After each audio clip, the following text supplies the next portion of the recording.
Jaya Kunja Bihari, Jaya Radha Madhava, Jaya Kunja Bihari, Jaya Radha Madhava, Jaya Kunja Bihari, Jaya Radha Madhava, Jaya Hari, Jaya Gopi Janavalabha, Jaya Girivaradhari, Jaya Girivaradhari, Jaya Gopi Janavalabha, Jaya Girivaradhari, Jaya Girivaradhari, Jaya Yashodanandana, Jaya Braja Janaranjana, Jaya Yashodanandana, Jaya Braja Janaranjana, Jaya Yashodanandana, Jaya Braja Janaranjana, Jaya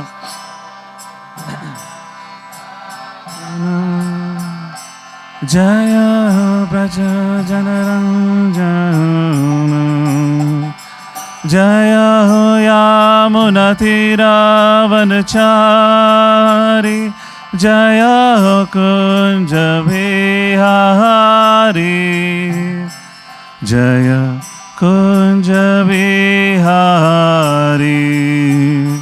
Jaya Yamunatiravanachari, Kunja Bihari,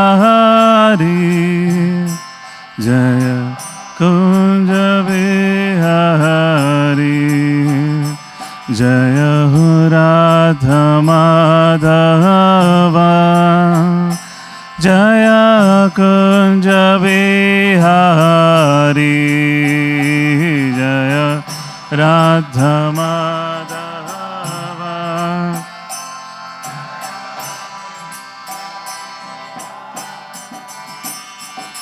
Hare Krishna, Hare Krishna, Krishna Krishna, Hare Hare, Hare Rama, Hare Rama, Rama Rama, Hare Hare, Hare Krishna, Hare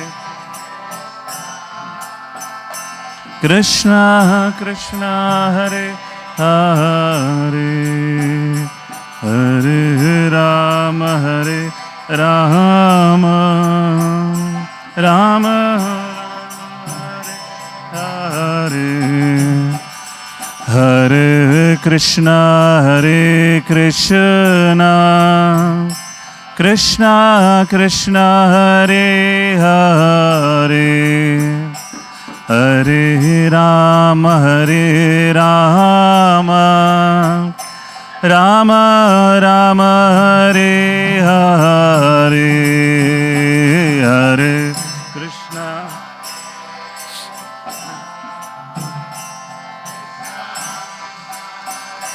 Hare Hare Rama,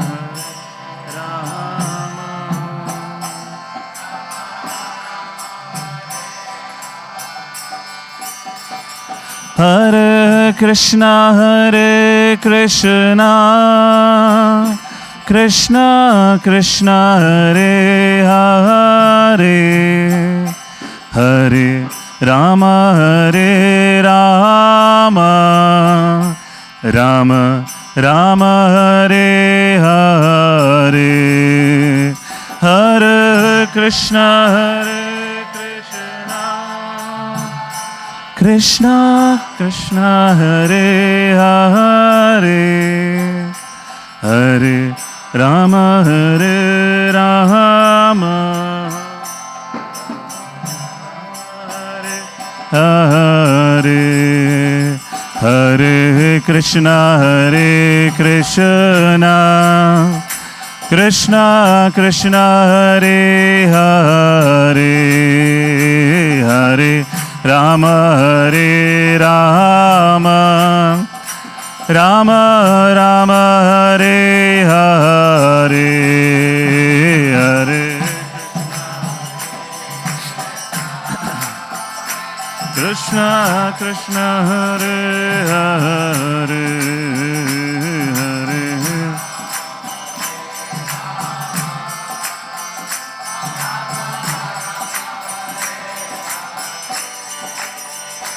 Hare Hare Krishna Krishna Krishna Hare Hare, Hare Rama Hare Rama, Rama Rama Hare Hare, Hare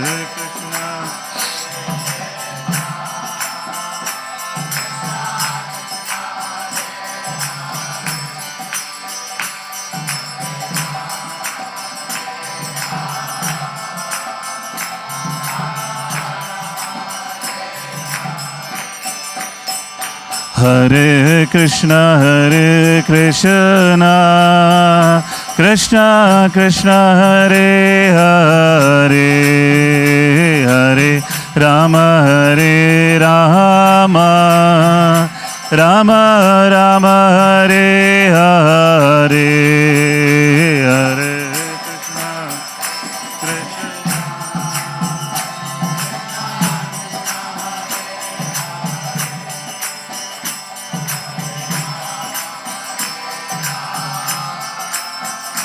Rama Rama Hare Hare, Jaya Radha Madhava, Jaya Kunja Bihari, Jaya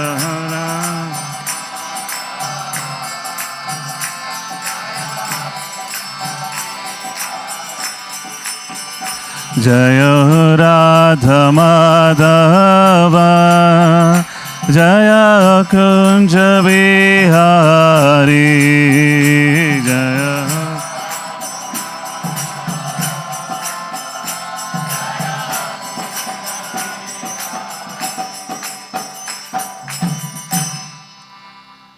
Shri Harinam Sankirtan Ki, Jagadguru Srila Prabhupada Ki.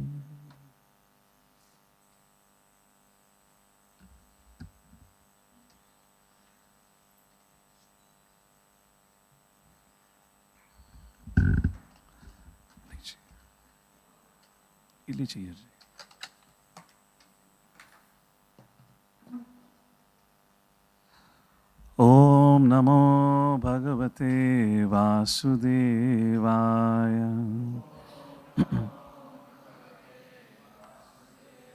Om Namo Bhagavate Vasudevaya,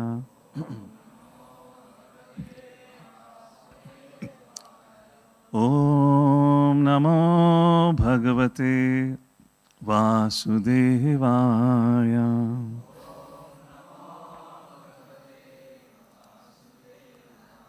Narayanam namaskritya naram chaiva narottamam devim saraswatim vyasam tato jayam udirayat nashtraprayeshu bhadreshu nityam bhagavata sevaya bhagavati uttama shloke bhakti bhavati nashtaki krishnaya vasudevaya devaki nandanaya cha Nanda Gopa Kumaraya Govindaya Namo Namaha.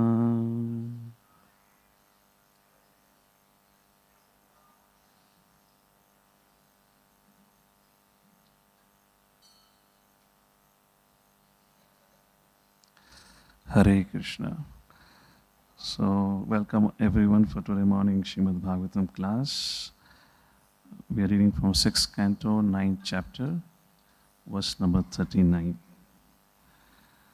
I'm just waiting for my laptop to start so we can have the verse up there on the screen.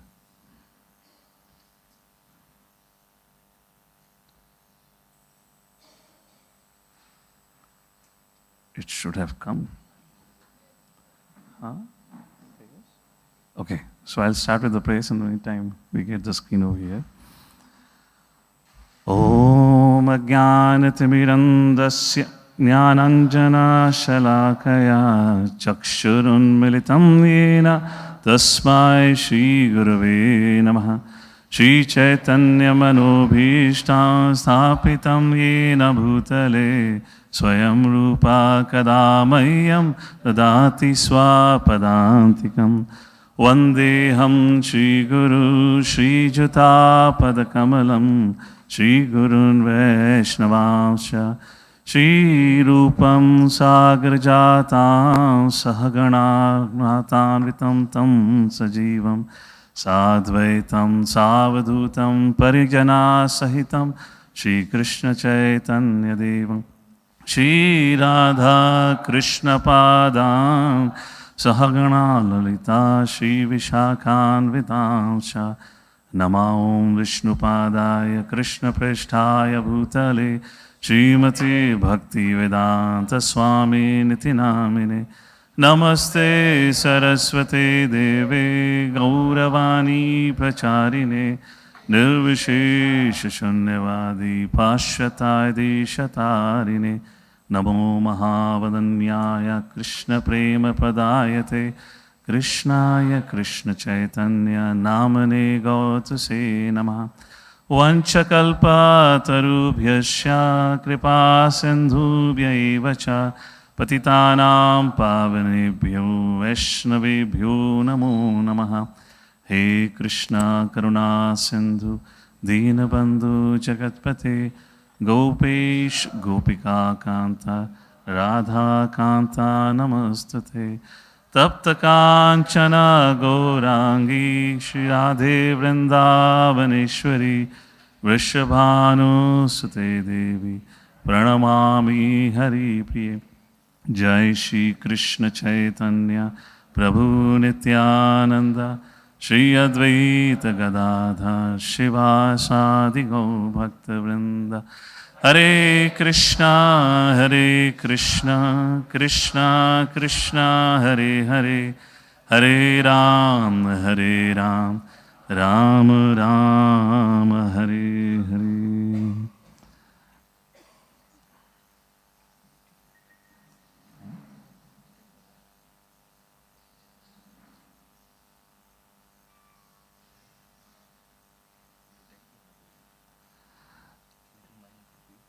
Fine, I mean, I don't know, whatever you want. Should have worked. At least I'll start with the verse.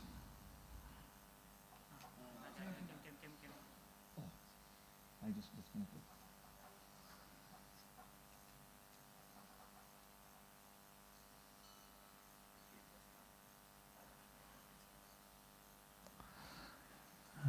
Hare Krishna, Hare Krishna.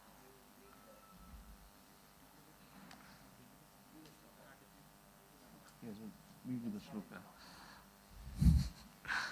I have it here on my screen. Should come now. Anyways. So this is Srimad Bhagavatam, 6th canto, 9th chapter, verse number 39. All right. It was waiting for us to start reading the verse.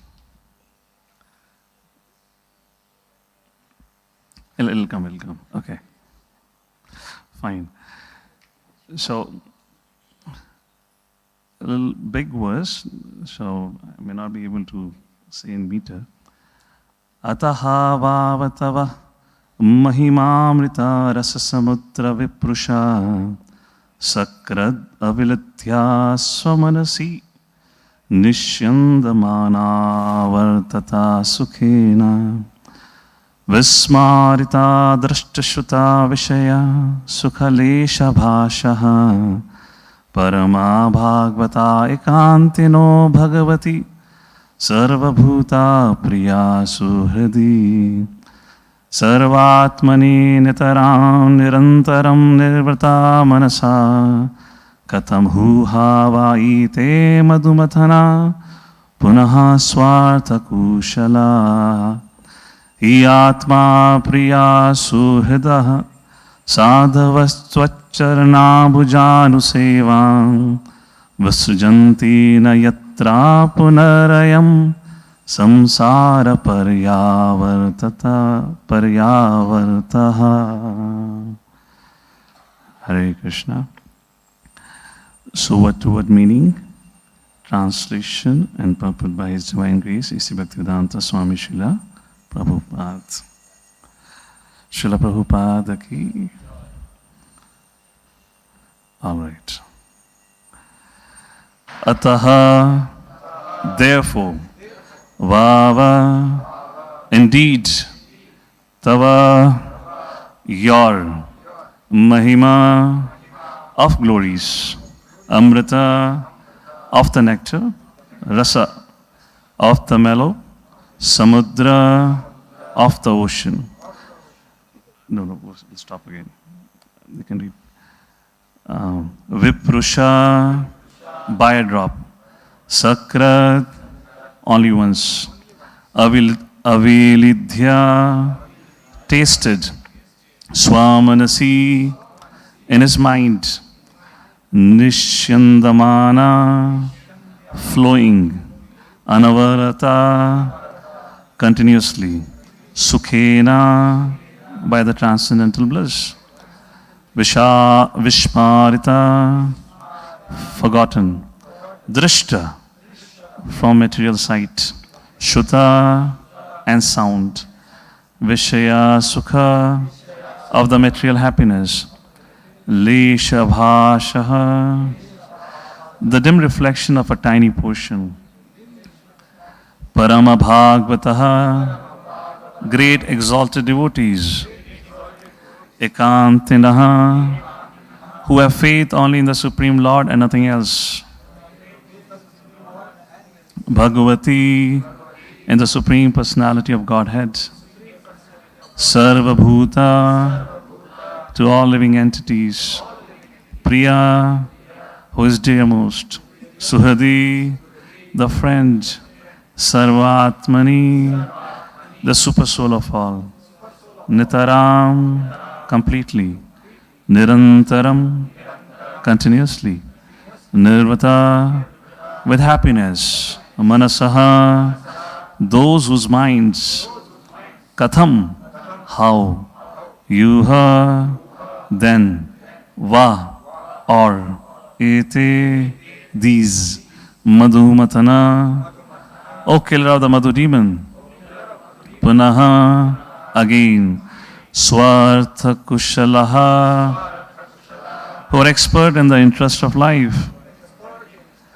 He, indeed, Atma Priya Suhridaha, who have accepted you as a super soul, dearmost lover and friend.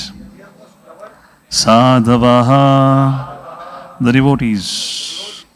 Tvacharana ambujanusevam, service to the lotus feet of your Lordship. Visarjanti, can give up. Na, not. Yatra, wherein. Punaha, again. Ayam, this. Samsara paryavartaha, repetition of birth and death within the material world. Translation. Therefore, O killer of the Madhu demon, incessant transcendental bliss flows in the minds of those who have even once tasted but a drop of the nectar from the ocean of your glories. Such exalted devotees forget the tiny reflection of the so-called material happiness produced from the material senses of sight and sound. Free from all desires, such devotees are the real friends of all living entities. Offering their minds unto you and enjoying transcendental bliss, they are expert in achieving the real goal of life. O Lord, you are the soul and dear friend of such devotees, who never need return to this material world. How could they give up engagement in your devotional service? Purport. All the non-devotees, because of their meager knowledge and speculative habits, cannot understand the real nature of the Lord. A devotee who has once tasted the nectar from the Lord's lotus feet can realize what transcendental pleasure there is in the Lord's devotional service. A devotee knows that simply by rendering service to the Lord, he serves everyone. Therefore, devotees are real friends to all living entities. Only a pure devotee can preach the glories of the Lord for the benefit of all conditioned souls. Hare Krishna. All right. So, first of all, seeking prayers and blessings that I can speak on this verse. Reading and understanding the translation itself took a lot of time for me. So I was a little nervous, what can I really speak when I don't understand even the translation and the purport for that. So seeking everyone's prayers and blessings, and first of all, and foremost of His Grace, Radheshyam Prabhu. That makes me a little more nervous now to speak on this subject matter. So a little background of this subject matter that has been discussed for last few weeks, 2 months. This is one of the greatest saga of Srimad Bhagavatam, which began with Indradev or Indraji offending his spiritual master, Brihaspati. That seemingly a little inattention to etiquettes led to a forest fire, engulfing literally all the devatas and again and again. And the nature of the world is when you do an improper action, when you get a sinful reaction, to counteract it, you have to perform another action. And sometimes it becomes another inappropriate action. And that's what is happening here with the story in case of Indradev. So overall in this whole story, Indradev ends up offending 3 Brahmanas. The first Brahmana, he offended Brihaspati. That was because of his pride, arising because of his attachment to material opulence and power. Who doesn't like to be glorified? And what if you are glorified every day? We might end up believing that this glorification is meant for me. And was like the situation with Indradev. Every morning, all through the day, he has to hear his glorification, and his spiritual master came, he became neglectful because of that. Interestingly, he sought superior guidance. I mean, this whole story has many, many lessons for sadhakas. So how do we resolve when you have done a Vaishnava Prat? He searched for his spiritual master, didn't find. He went and sought superior guidance, Brahmaji. He did repentance. Unfortunately, he remained entangled. Brahmaji told him, all right, you have to go and take shelter of another Brahmana, go to Vishwarup. So when Indradev didn't have anything, so he very humbly approached Vishwarup and took his shelter. By the power of Vishwarup, when he regained everything, somehow the arrogance came back. Vishwarup was a son of Tvashta and Rachna, belonging to a family of both Devatas and demons. And therefore he was offering oblations for both Devatas and demons, as we all know the story about it. So this time Indra, not because of pride, but because of fear of losing what he all has, because the last time when he lost it, it was a big, kind of experience. He didn't want it to be humiliated again. Fear of losing what he all had made him so violent that he decided to kill Vishwarupa. And question arises, how can this happen? You didn't learn a lesson. Indradev is a great personality, one of the greatest among all jivas. That's a person who becomes, the most pious person becomes Indradev. And he's repeating the same mistake again and even severely. This time he's killing Vishwarupa like that. So important message, an important lesson, at least I aspire from this particular incident, where Prithu Maharaj speaks in the 4th canto. There are 3 qualities that everyone should aspire for. And if somebody has these 3 qualities, then he can have everything that he wants in his life. And he says, Shila Dhanam, Kritagnyam, and Vrata Ashrayam, Samvrataha Anusampadaha.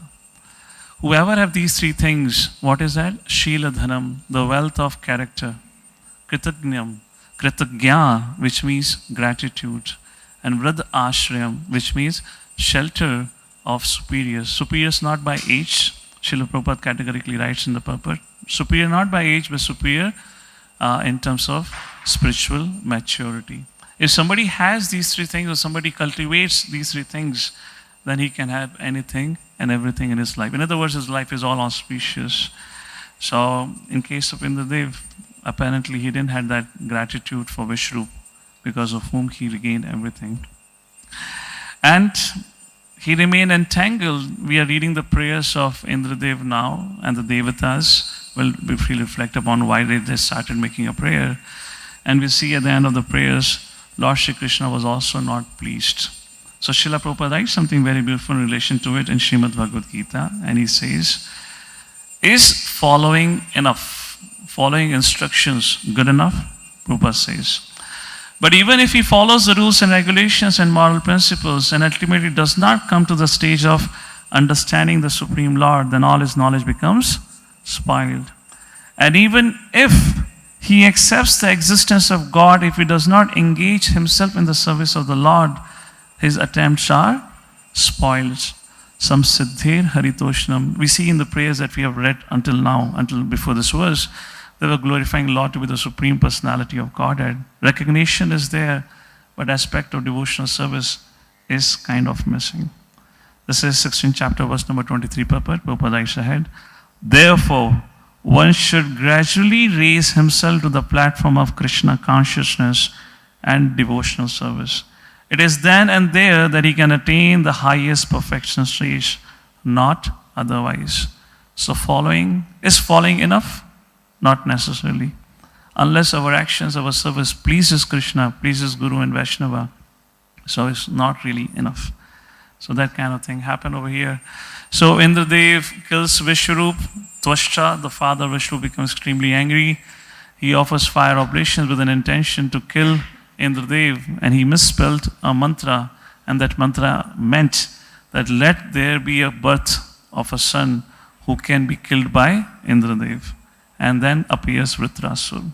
Vritra, which covered the whole, the sky. Vritrasur. So huge was the size of Vritrasur. As soon as he appeared, he attacked Devatas. And Devatas with all their might fought with Vritrasur. They threw their weapons in Vritrasur. And probably Vritrasur was not fed by his father when he appeared. He swallowed all the weapons. That's what Prabhupada writes. He swallowed. I mean, can you imagine you're fighting? I mean, you duck, that's a different thing. But somebody swallows all your weapon. What hope is there? And Devatas became utterly hopeless. हम युद्ध नहीं लड़ेंगे बस ये तो मतलब ही नहीं बनता. There is no question of fighting. Let's say we know about the fight between Arjuna and Bhishma Dev. Bhishma Dev is, he cannot be defeated. But when Arjuna shot arrow, at least it will pierce the body of Bhishma Dev. So you get some encouragement that there is some hope. Imagine if Bhishma Dev was swallowing the weapons of Arjuna. So Arjuna bolta main ab to ja hi raha hu. There's no meaning of fight. That's what happened. And Devatas became extremely, you can call it insecure or hopeless. And in that situation, they started making prayers for protection. Lord Vishnu appeared, and now they're glorifying Lord Vishnu. And this is the last verse before they express their desire. And that's how they're glorifying. So let's take a look at the verse once again. I've kind of highlighted certain section because it's a big verse. What exactly Devatas are saying, and we'll take a look at it.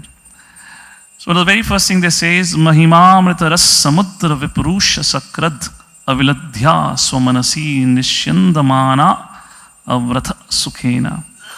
And in the verse they are saying sakrat means a drop. Mahima amrit ras samudra. One, the gist of it is this: one who has tasted a drop of ocean of bhakti ras finds his mind always in transcendental bliss. Nectar Devotion, first chapter begins with Akhila Rasa Murtihi. Lord Shri Krishna is the, you can say, is the ocean of all transcendental mellows. So even once anyone have tasted this bliss, his mind becomes completely satisfied, satiated. Not only satiated, it's always flowing with transcendental bliss. A very foundational point here. Let's begin with that. All of us are very aware of it. So the whole battle of our existence here is somewhere, somehow, let our mind become peaceful and then become joyful. But that never happens. So, in general, at large, as a condition being, before we came, let's say I came to Krishna consciousness, the whole focus was just to maintain the physical body. So in other words, it is described that there are 4 dimensions of life, which you can also call as 4 needs of life, which Bhagavad Gita helps us to recognize. And these needs are need to live, need to love, need to learn, and the spiritual need, which is often they call it as creating a legacy. So somebody has a good health, has a job security, financial security, food security, is in a good state. But now he has a healthy relationship, he's more happier. And now if he is feeling a sense of personal and professional growth, he finds adventure in his life. And then if it's all centered around understanding what is the purpose of life, then it's a fulfillment. But imagine if any of these things is missing, then life becomes really kind of a, there is always a missing point. I was making a point yesterday evening. From our childhood, we have been told, beta, if you score good marks, that's it. Fantastic. We strived for it. Then beta, if you crack IIT or the AIMS, that's it. They don't tell you what's next. One thing at a time. They don't tell you, beta, job bhi leni hai, fir shadi bhi karni hai. They don't tell anything. One thing at a time. And look, they're building hope. Okay, if I do this is okay, just one thing, get admission in IIT college. You struggled, I struggled. We struggle so much for that. You get an admission, if not IIT, you get some local IIT, whatever it is. You settle with NIT or, I2IT, I2IT, wherever it is. Or VIT in my case, from IIT to VIT. So you settle with that and then you struggle and the parents tell you, beta, just do it nice. Parents and well-wishers, everyone. This is, beta, just get a good job. That's it. That's what you were striving so hard for. Get a job. Next thing comes, shadi to karni padegi na. Now you get married. Everything will be settled. And once you get married, अरे इतना समय हो गया नाती पोती भी तो होनी चाहिए. We need grandkids. And by this time you're somewhere of the age of 35 or more, and suddenly you find all of them disappear. Now there is nobody around you to tell you what to do next. And then you end up with midlife crisis. And that's the time person wonder, who am I? What am I doing? Why did I struggle all this while? And when he looks around, there's nobody to answer him. Now they say, बेटा तुम बड़े हो गए हो, अपना जीवन अपने आप जियो. कब तक हमारे ऊपर निर्भर रहोगे? Now live your life. You have grown up now, and now you have a purpose. As we taught you and trained you, you have your dependence now. अब अपने बच्चों का पालन पोषण करो and continue the samsara chakra. Long story short, my interactions with, let's say, 35 to 40, 45 individuals working in a very senior position in respective companies also, there is always this little pinch in the heart. From the beginning till the end, it always remains. And that pinch is, ye dil mange more. We keep on always hankering for something. And suddenly we come to one junction where we don't know what exactly we want. And the idea is, just imagine you have a toddler, a small baby, who begins to cry. When the child cries, the mother is running around, the father is running around. They're doing different things just to pacify the child. Maybe the grandmother is singing some bhajans so that the child could be satisfied. Nobody knows why the child is crying. And the most amusing thing is, bacche ko bhi nahi pata. Nobody knows why is he crying. To give you another example to help you understand, imagine if you are thirsty but you don't understand the need of thirst, and your well-wishers and relatives feed you food. How much ever quality of food is fed to you, at the end of the day you still will say, ye dil mange more. In other words, there is ongoing hankering. That hankering never gets satisfied. And therefore, regardless of how much job security, financial security, good health, good relationships, even if we have a sense of personal, professional growth, if we are missing the purpose of life, samsiddhi haritoshnam, if we have not re-establish or reawaken our relationship with the Supreme Personality of Godhead. That sense which has been mentioned here, unless you have tasted a drop of Bhakti Ras. Let's talk about spiritualists. Even in that there are categories. Brahmeti, Paramatmeti, Bhagavaniti, Shabdyate. Even they are not content unless you come to the point of Bhakti. And unless you have actually tasted Bhakti Ras, till that point of time, our life goes on with longing. Something or other keep longing for. And that's a point which is highlighted here. This was talking about the devotees who have tasted just a drop. Sakrad, Aviladhya, just tasted a drop of this Bhakti Ras. Their mind dances in transcendental bliss. And that's the missing point. That's what people are missing. And that's what Srila Prabhupada struggled to give us all access to. This great gift like this. And the beauty of it is this. Even those who are self-satisfied, Atma Ramas, Chamunyo, Nirgrantha, Apirukrame, Kurvanti, Ahitukim Bhaktim, Itam Buddha Guno Hari. What amazing it is. Even those who are self-satisfied, those who declare they are self-satisfied, they don't have any need. Even they rejoices in serving the Supreme Personality of Godhead. That's the gist essence which we study in our scriptures again and again. The mind can never find any satisfaction unless it has found the shelter of the lotus feet of the Supreme Personality of Godhead. Bhajao ye mana, Shri Nanda Nandana, Abhaya Charanara Vindari. Like this, there's so many times our acharyas and scripture speaks about it. Next point which is mentioned in this verse is Vismarita Darshtashuta Vishaya Sukhalesha Bhashaha. What happens when your mind is rejoicing in the transcendental bliss? He forgets all his past interactions with sense objects. Drashta Shuta, whatever engagements he had with this body, all the past, that's forgotten. He is now situated firmly in his spiritual identity. Next point which is mentioned in this verse is Parama Bhagavata Ekantino. 2-3 things. So, great devotees have faith in the Lord again, Lord alone. Srila Prabhupada and Srila Vishnu Thakur describe it a little differently, but more or less same. Srila Vishnu Thakur, Parama Bhagavata Ekantino, Bhagavati Sarvabhuta, Priya Surhadi Sarvatmani. He refers this as the quality of a Paramatma, where he says, who is the best friend of all beings, who is situated within all beings. Srila Prabhupada says, refers for a devotee, one who is ekantino, who has taken shelter of the Supreme Personality of Godhead and nothing else. There is no other shelter for him. Ekantino, one-pointed focus or attention like that. Such a devotee becomes free from all desires, and such devotees are the real friends of all living entities. So like this, the devotees are being discussed here. And another next point which is mentioned is Swartha Kushala. He, Swartha Kushala, just like Narad Muni says, right? Tasyeva hetu prayate tako vidu na labhyate upari adha. Right? Yeah, na labhyate tat brahmatam upari adha. That's the verse. You know, so such a devotee knows what's the goal of life. Swartha Kushala, he knows where his self-interest lies. Nobody can distract and deviate. I'm just building up a story because this brings us to a very important point. Therefore, I'm going into pieces here. And then he says, Atma Priya, Devta says, Atma Priya Suradha Sadhavas Tvaccharanambuja Anusevam Visajjanti. And such devotees have very tightly caught hold of the lotus feet of the Lord. Charnam Bujanu Sevam. Visajanti means Visarjan kar dena, chhod dena. Such devotees never give up the devotional service to the Lord. They know their highest goal has no need to come back to this world. And then the last point is Nayatra Punar Ayam Samsara Paryavartaha. Such a devotee has no need to come back.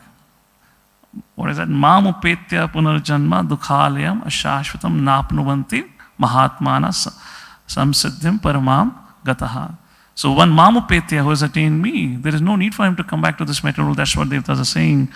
And a question is raised. How could they give up engagement in your devotional service? So once again, to do a quick recap what Devtas are saying, one who has tasted even a drop of bhakti ras. Their mind rejoices in transcendental bliss. Having taken shelter of the Supreme Personality Godhead with one pointed focus, they don't get distracted to anyone else. As a devotee, they become well-wisher and friend, real friend for one and all. They know what is the highest goal, Swartha Kushalaha, and they have tightly, or they never give up the devotional service, and they never come back to this world. Like this verse talks about it. So I was just reflecting on this. If you look at Srimad Bhagavatam, this verse is telling you something. Why a question is raised, how could they give up engagement in devotional service? The nature of this world where we live in is dukhalayam ashashvatam. One understanding of dukhalayam is, just like we read in 11th canto, bhayam, fear, this place, not bhayam, fear, this place. Why is a place of suffering? Because of fear. And the major reason for fear is uncertainty. We just had a COVID experience. We all were fearful, and fearful arose just because of one thing, uncertainty. We didn't know what's going to happen next. Everyone had their own philosophy, ideologies, what's going to happen, how you're going to get COVID or not. So much so scared we became, even while sitting in a room with whom you have lived all your life, suddenly if he would have sneezed, everyone ran off. Pata nahi kya hoga. That's a fear because of uncertainty. So therefore this world, padam yatu pedam natesham. So this point is hammered again and again, that we are living in the world of uncertainty. You don't know what's going to happen next. How and when we'll be hit by crisis. But the devotees are fixed. When even you're hit by crisis, you do not take shelter of anyone else. Where is a question of asking, my dear Lord, why did you do this to me? That question never arises. Take a look at it. Srimad Bhagavatam is filled with several case studies. Let's talk about Parishit Maharaj. He was cursed by a senior in the sense Brahmanas, who Parishit Maharaj worshipped. Now if you've been cursed or mistreated by an enemy, that is understandable. What hurts most? The one who you worship, you least expect, or the last thing that you can ever expect, that they would curse you. And same thing happened with Ambrish Maharaj. Who cursed him? Durvasa Muni. He tried his best to serve. He had such a great respect and reverence for Durvasa Muni in case of Parishit Maharaj to Brahmanas. And yet, more or less, they both responded in the same way. No deviation. Similarly, if you see in case of Mother Kunti, all her life she was troubled by her well-wishers. We don't expect our well-wishers to do that. The reason I'm bringing is, these are the very extreme case studies. You don't expect those who you respect, your seniors, those who are your parents or friends, well-wishers to do that. Even we have those examples. Yet in those situations when they were left all alone, they did not left the shelter of the Supreme Personality of Godhead. Just like Mother Kunti was mistreated, or her life was threatened along with the life of her kids. Same with Prahlad Maharaj in the 7th canto. His life was threatened by his own very father. Same thing. They stayed focused. They did not get distracted. So that's the quality, and such kind of devotees are being glorified in this verse, saying that they are fixed in their devotion. Why? Because they have an experience of bhakti ras, so they know what's the joy of spiritual life, of bhakti ras, and they know swartha kushala. They know what is the goal of life. So there is no question of them getting distracted. Very interesting, when Devatas was making this prayer, they were not probably aware. They were asking or making this prayer for protection from Vratrasur. And actually they are glorifying Vratrasur only here. This is what the Vratrasur character, isn't it? Let's take a look at a little bit of Vratrasur. So this is just my assumption, that probably Devatas were not aware at this point of time that they were speaking about Vratrasur only. Such a great devotee, whatever situation happens, they didn't know about it. So quickly, just a synopsis of his life. So as we're going to read ahead, so I'm not going to go into all the details, just give a little in bits and pieces here. So Vratrasur in his past life was a Chitraketu Maharaj, had a great longing to have a son, didn't have a son. Angira Muni came, and what he asked was not spiritual emancipation. He asked for, can I have a son? Angira Muni said, Tathastu, that's what you want, so be it. And you will have a son, and he named the son as Harshashoka. And the co-wives became envious, they killed the son, and now Chitraketu became broken-hearted. Narad Muni, Angira Muni came back. Narad Muni instructed Chitraketu Maharaj, and at this point of crisis, he understood the futility of material life, and he had a self-awakening. Long story short, he went on to become a very great devotee of the Lord. He had a darshan of the Lord. And one day, again, the crisis hit at the least expected time. When you think all is going fine, everything is going amazing in life, and suddenly you're put into the very, very risky situation. Everything was going fine. Now he's detached from this idea that I need to have a son. He's flying in his plane with his associates, and there he sees the greatest of all, Lord Shiva, sitting in an assembly where he's presiding in that assembly, and hundreds and thousands of sages sitting there, and he hears, Chitraketu Maharaj heard Lord Shiva speaking on the principle of Vairagya, while simultaneously embracing Mother Parvati, who is sitting on the lap of Lord Shiva. Chitraketu Maharaj didn't have an intention to really offend, but he did said something which was a little inappropriate. And he said, these are Srila Prabhupada's words, I'm just quoting the translation. How shameful it is for a person like who's the best of the renunciates, while speaking on renunciation, is sitting along with his wife, and wife is not sitting next on another asan, sitting on his lap, and he's embracing his wife. I mean, it's a shameful act. We don't do that. Like that, he spoke few things. So the discussion comes, like Daksha offended Lord Shiva. So like Chitraketu offended Daksha like that? No. So that's the discussion of Acharyas make in this particular thing. So as usual, in Daksha incident also, Lord Shiva didn't bother about it. He kept quiet. And this time, at least, he smiled. A little smiled. And when all the sages saw, they were a little shocked what happened. They also thought, okay, let's better keep quiet. Our boss is quiet, we should also be quiet. We have a past experience what happened with Nandi. We don't want to mess up. Lord Shiva was very upset what Nandi did. So let's keep quiet.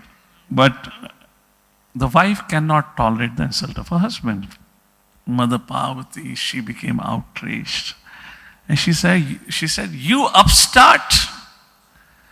Who do you think of yourself? Who has given you the post to correct us? You think you're greater than Brahma, who is born at the navel, from the navel of Lord Vishnu? You think you're greater than the great sages like Narada, the four Kumaras, the Kapila, etc.? Who do you think you can correct? You have become so arrogant, you do not deserve, it does not behoove you to be addressed as a devotee of Lord Vishnu. The devotees of Lord Vishnu are not proud and arrogant like you. For this arrogance of yours, you deserve a punishment. And when she makes a punishment, Vishnu Chakravarti Thakur writes, he kind of felt that she had overdone it. So there she addresses, my dear son. My dear son, I give you a curse that you will or immediately will take a birth in the lowest species of Asuras. I mean, Chitraketu महाराज तो हर सुबह के समय घूमने गए थे. किसको पता था आज ऐसी घटना हो जाएगी? I mean, if you are prepared for something, then you can quote shlokas, हाँ शांत रहो. But when you are taken aback suddenly, then what's your nature comes out. You cannot hide it. The famous example of Srila Prabhupada, you'll go on a walk in Bombay with Mr. Patel. So devotees were confused. Prabhupada, what's his philosophy? Sometimes he speaks like devotee, sometimes he speaks like Mayavadi. What is he? And then Prabhupada said, well, I'll prove you next day. So what happened? Prabhupada really criticized Mayavadis. And he became extremely angry. And he walked away. And then Prabhupada, and then devotees understood, his true character is Mayavadi. Because he couldn't tolerate criticism of Mayavadi. And then Prabhupada gives a very famous story and example. Once in a kingdom, one man had come who was multilingual, who spoke any language, every language, speak in any language, he'll speak back. So the king had a competition. Who would figure it out what's his real language? Everyone tried. Best of the Brahmanas, the Pandits trying to figure out what's the real language. Nobody could figure it out. One day one man said, by tomorrow morning I'll have the answer. And when this person was speaking to somebody else, this man went from behind and gave a tight slap. कुछ भी हो, गाली तो मातृभाषा में ही निकलती है. And he began to curse in his local language, and that's how. So point is, when you're hit by crisis, your real substance comes out. We can't pretend to be who we are, what we are. So here, that's the glory of Chitraketu Maharaj. It amazed Amazed so much, the Lord Shiva thought of speaking now. Previous time he didn't spoke anything. When that all happened, he walked away. At this time, Lord Shiva spoke. Anyways, Chitraketu Maharaj gets cursed. And what an incredible response he gives. He climbs down from his chariot and falls at the feet of Mother Parvati and begs for forgiveness.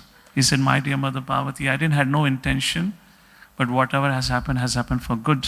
And then he says this, some of my favorite verses. Samsara chakra etasmin jantur jnana mohitaha brahmayan sukham cha dukkham cha bhunkate sarvatra sarvadaha. Deluded by ignorance, the living entity wanders in the forest of this material world, enjoying the happiness and distress resulting from his past deeds everywhere and at all times. What has happened is just the reaction of my past deeds. I don't blame you for that. This is only my karma. And then he speaks about the nature of the world. Why is he not affected? He describes what's the nature of this world. Gunaha prabhava etasmin kashapa kono nugraha kasvarga naraka kova kim sukham dukhameva. What's the value? When you're drowning in an ocean, you have been tossed by the waves. What's the value? The material world resembles the waves of a constantly flowing river. Therefore, what's a curse? What's a favor? What are the heavenly planets? What are the hellish planets? What is actually happiness? What is actually distress? Because the waves flow constantly, none of them has an eternal effect. That is also temporary. The curse and blessing, everything is temporary. Some of those impact goes away as soon as you die and you take a rebirth. So what's the value? Why to take it so seriously? And like this, he made some statements and then he boarded his chariot or the airplane, he walked away. At this point of time, Lord Shiva spoke. Very fantastic verse.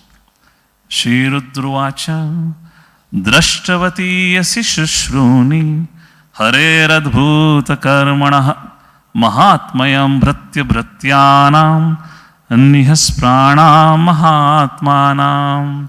Again, Vishnu Chakra Thakur and Srila Prabhupada gives a little variation, but principle is same.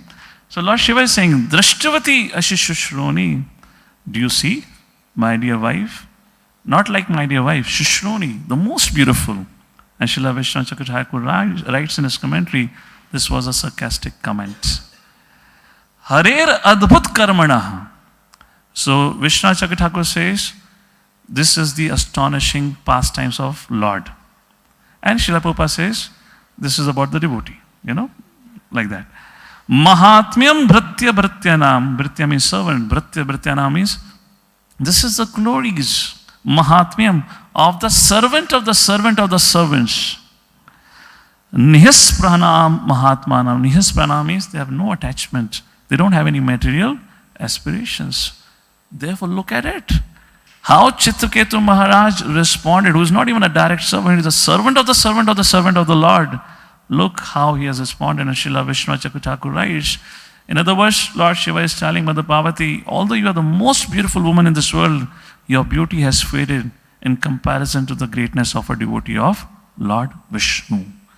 And then Lord Shiva says the famous verses, Narayana para sarve nakutushana bhepyati swargapavarga narkeshu apitulyata darshina. We all know the meaning of it. For a devotee, it doesn't matter wherever he is. He's always busy or he's always in remembrance of the Lord. Doesn't matter for him. He gets even the liberation like this. And then Lord Shiva concludes it. Vasudeve Bhagavati Bhaktim Udvatam Naranam Jnana Vairagya Viryanam Nahi Kashid Vayapashraya. They do not take shelter of anything else. This is similar to the verse in the first canto. Vasudeva Bhagavati Bhakti Yoga Prayojita Jnanam Janayatyo Asu Vairagyam Jnanam Chayad Aitu. That's the same verse. The same line. Here Viryanam is used. Their strength is Jnana and Vairagya, and they do not take shelter of anyone. Like this, Lord Shiva glorifies. Chitraketu Maharaj is born from the fire yajna, takes a birth as Vritrasur, and after this prayer ends, Lord Vishnu blesses them and tells them go to the Dashi Muni, etc. The Devtas again get up and they fight, And here Indra throws his most powerful weapon, club, at Vritrasur. And Vritrasur, without any effort, seamlessly he catches the club with his left hand, brings it to the right hand and swings it back at Indra. And it hits the head of the elephant, who gets thrown away, meters away, and is almost dead. And Indra is fallen on the ground, and he's again hopeless. Nahi ladunga. Nahi yudh ladunga. Koi ummeed hi nahi hai. And this is the time when the character of Vritrasur gets manifested. Now Vritrasur begins to instruct Indradev, and he inspires him to rise up, fight, have faith in Lord Vishnu, etc., etc. I'll skip these prayers. We all are aware of it, but these are the classic prayers which even made Indra reeling. अरे कौन है यार ये? ये तो हद हो गई, ये किसी और disguise में कौन आया ये? And he was really worried. We'll read that later on. Should I really fight and kill him? I'm already having 2 pending Brahmanas case going on. Should I continue with another case? My life is going to really get difficult. And that rest of the story, as you know of it. Maybe we can recite these beautiful verses, and I'll conclude with one of the lessons that Vritrasura brings for Indradev.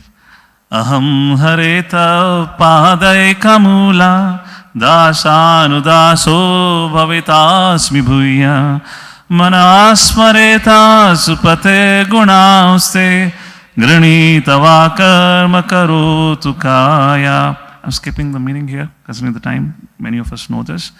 We'll just recite those verses. Nanaka prashtam na chaparameshyam na sarvabhaumam na rasadhipatyam na yoga siddha apuna bhavam va samanjasatva virahaya kankashe. Maybe I can just add a quick one line. In the previous verse he was making a point, my dear Lord, when I will again become the servant of your servant, in their association I'll get the opportunity to always remember and glorify you. Kindly bestow me the association of your devotees. Here he is saying, I don't want any of the benedictions if they take me away from your remembrance and association. And he's quoting those different examples. And he increases the intensity of his prayer. Ajata paksha iva mataram khaga sanyam yatha vassatara shudartha priyam priyeva vishitam vishannam manovarvindashadidakshate tvam. I'm hankering and longing for you just like bachda, calf. The calf in the morning waits for the mother to feed, just like the baby bird waits for the mother bird to come and feed, just like a beloved or the lover is waiting for the beloved to come back and looking and standing whole day at the window when my lover will come back. Like this, my dear Lord, I'm hankering for you. And then he realizes, I'm not qualified. Who am I? And then he expresses his humility here. Mamottama shloka janesu sakhyam samsara chakra brahmata sukarmabhi tvanmayatmatma jadarageheshu asakta chittasya nanata bhuyat. Oh, how can I make these prayers? I'm totally unqualified. I'm wandering in this world because of my own past karmas. My dear Lord, just make me a servant of your devotees. Give me their association. Allow me to remember. Asakta chittasya nanata bhuyat. Like this, Vritrasura is praying right in front of Indra. And in this course of verses, he made one very important verse, with which I would like to quote and conclude here. A very important message for Indradev and also as a sadhakas. He says, Pumsang kila kanta dhyan swakanam yasampato devi bhumau rasayam narati yadveshu dvega adhir madhakkalir vyasanam samprayasah. I'm making a little quickly here. So, translation. Persons who fully surrender the lotus feet of the Supreme Personality of Godhead and always think of his lotus feet are accepted and recognized by the Lord as his own personal assistants or servants. The Lord never bestows upon such servants the brilliant opulences of the upper, lower, and middle planetary systems of this material world. When one possesses material opulence in any of these 3 divisions of the universe, his possessions naturally increases enmity, anxiety, mental agitation, pride, and belligerence. I've bolded because this is the word I want to a little bit highlight here. Thus one goes through much endeavor to increase and maintain his possessions, and he suffers great unhappiness when he loses them. He's speaking to Indra. This is what your situation. What is the meaning of word belligerence, which Prabhupada is using here? Means aggressive. Belligerence means revolting. In other words, Vritrasura is telling Indra, stop revolting. Accept. And he has the right to say, he accepted in his past life as Chitraketu. Accept what has come to you. You're producing an action for that. You're trying to counteract another reaction, to produce another action. Until, or how long will you continue? Like that, he's making a point. And therefore, Prahlad Maharaj says, a very beautiful prayer. Yasma priya priya viyoga sayoga janma shoka ganina shakala yoni shudhiyamanaha dukhaushadam tadapi dukham atadhyaham bhuman brahmami vadame tavadasya yogam. Stop revolting, accept the fact. And what is that? Oh Lord, because of this I am suffering in every single life by the fire of lamentation arising from birth, with experience of separating from and meeting friends and enemies. The solution to suffering is also suffering. But thinking I am happy, I am wandering from body to body. Please tell me how I can be your servant. And this is how Vritrasura is trying to emphasize. Stop revolting, accept what you received as part of your own karma. And we'll conclude here some words from Srila Prabhupada. Would we have the sound?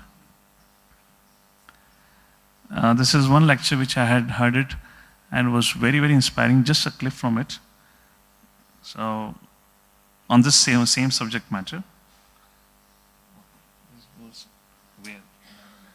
It has a sound here.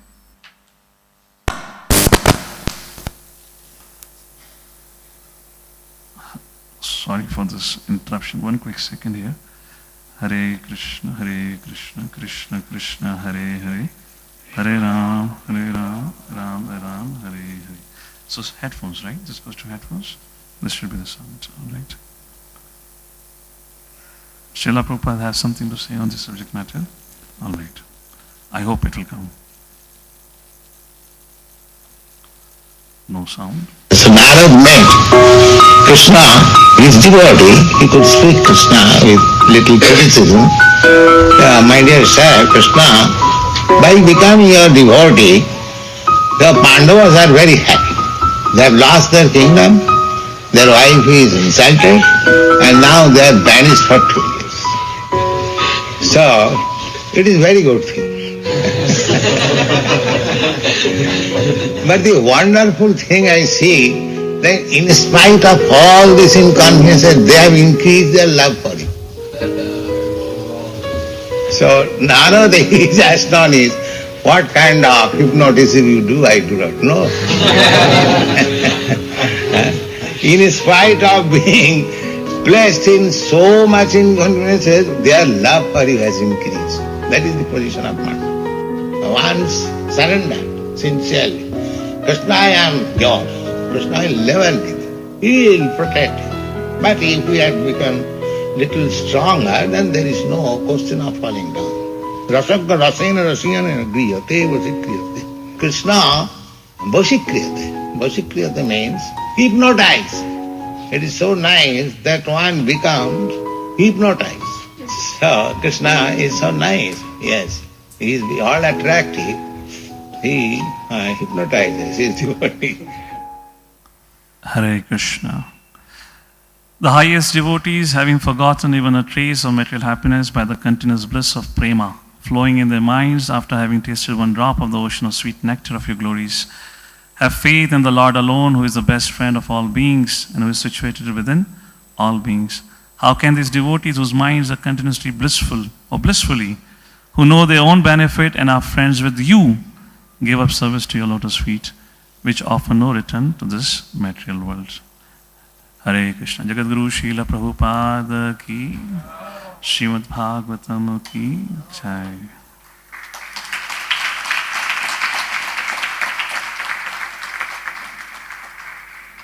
Sorry, I went a little over time. So there's no time for questions, but somebody has, we can discuss in person. Like that we can. If any Prabhuji, any corrections, any. Okay, we can have one question. Anyone would like to say something?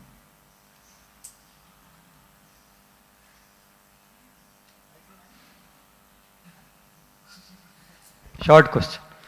So my question is, first of all, very grateful that you analyzed Shiva's response. It was very wonderful to reflect upon that. How did Shiva respond and how did sages understood what is to be done, what is right, and how Parvati responded to Shiva also, how he responded after hearing Chitraketu. So I was just wondering, can you speak something on Shiva's response in Daksha Sabha, where it was more deeper than this, because he didn't speak much there. He was, I mean, that's what Sati asked. How can you not be aware of what's happening? And Lord Shiva responded, well, I was in meditation. And Sati was shocked. How can you be in meditation? Gali Gala chal raha hai wahan par. How can you be in meditation? Lord Shiva said, well, I am in meditation 24/7. I was in trance. I didn't knew. And the moment he realized, when he saw what's happening there, he felt disgusted. He was not happy with the response of his followers. He didn't tell anything to them.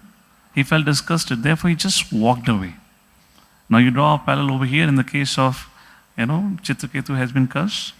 The Lord Shiva didn't walk away being angry with Parvati. What did you do? Why did you curse? He took an opportunity to glorify the Vaishnava because the response was so good. If Daksha's followers would have responded and accepted the mistake, or the curses of Nandi, then maybe Lord Shiva would have glorified them. But it became a very mundane argument, back and forth, a reaction of karma, in other words. They both became instrument of giving the results of each of their past karma. And Lord Shiva said, what's the point of being over here? I mean, they cannot rise above their past karmic reactions. They're so much controlled by the modes of material nature. What point of me to tell them anything anyways here? When you're already angry, when you're already in tamoguna, what instruction can make a sense? However, here, Mother Parvati, because Chitraketu gave us such an amazing response, Mother Parvati was specified. And then Lord Shiva spoke. So if I draw great inspiration from this particular incident of Lord Shiva speaking and not speaking. We need to choose when do we really need to speak, in what situation or crisis we really need to put our head. Are people really in that situation willing to listen to us? Or we just have to speak because I'm an authority or I have some control? Lord Shiva had authority over Nandi. He didn't say anything, he walked away. So we all owe, we're not kids here, we all owe responsibility for our lives. And if in case people are not behaving properly despite all the training and everything, Lord Shiva, at his situation, he didn't want it to be bothered by it. They have to learn from their mistake, and they suffered. Both the parties suffered so much. But here, that's what very amazing. Lord Shiva spoke, that's what I said. He was amazed what all happened. Everything got neutralized. In fact, Srila Vishwanath Chakravarti Thakur writes in one of the purport, he indicates to Parvati, Parvati, although you cursed, your curse became powerless. Because when you curse, the expected response is the other person became agitated. Chitraketu was not agitated. So that beauty of that whole incident that happened, and all that you can say karmic thing or the modes, everything was neutralized there because Chitraketu Maharaj responded in such a way. And Lord Shiva decided to speak and glorify the devotees. This is my humble understanding of this. Anything, Prabhuji, you'd like to add? Hare Krishna. Jagadguru Srila Prabhupada ki, Srimad Bhagavatam ki.